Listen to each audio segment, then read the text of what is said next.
एगो लड़की से बड़ा मोहब्बत करता।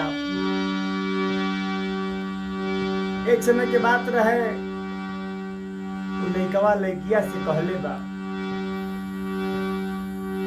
कि पागल तू हमरा के भुला गेल, हमरा में कौन कमी रहे तू हमरा के भुला गेलू।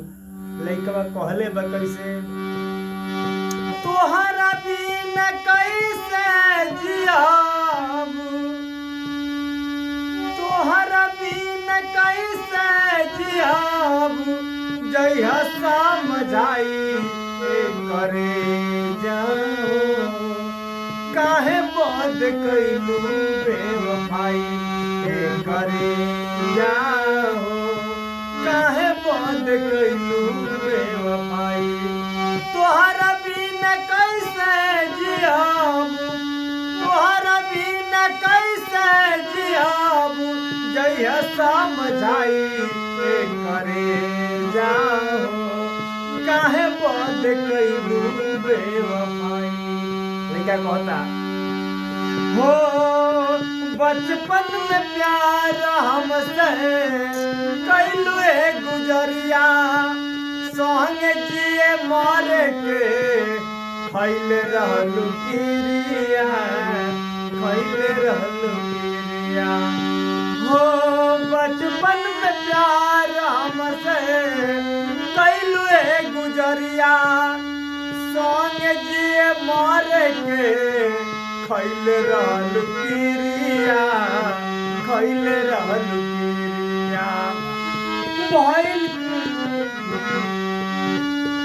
भइल का कसूर हमसे, भइल का कसूर हमसे, दिहल बिसराई करे जाओ, काहे बद कैलू बेवफाई करे जाओ, काहे बद कैलू बेवफाई। लड़का कहता, जब हमारा से प्यार करत रहलू, याद करो बाबा के बारे में मिले चल जात रहलू, वो दिन के भुला गेलू।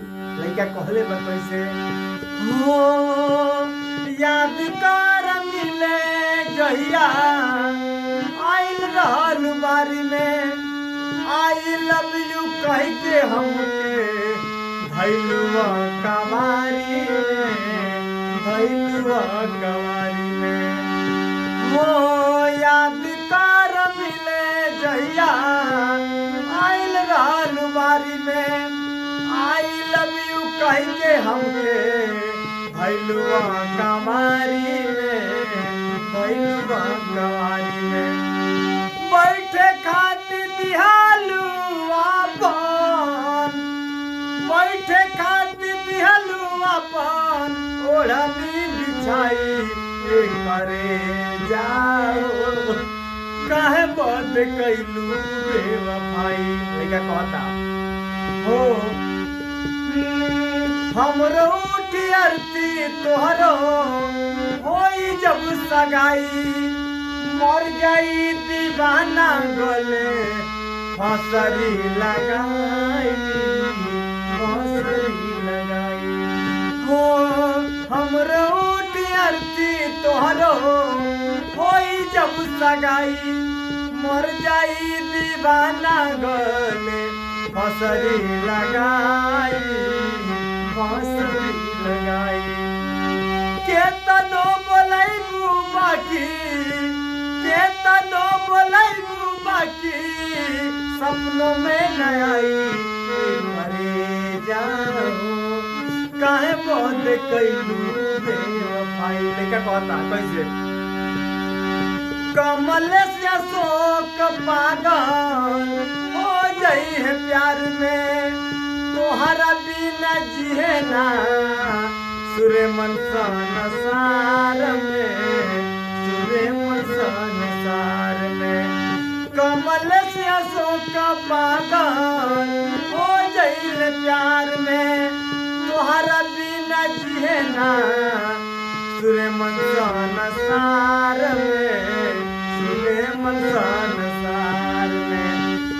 गोविंद मित्तल के दे दो, गोविंद मित्तल के दे दो, जहरिया खियाई करे जाओ काहे पद कैलू बेवफाई करे जा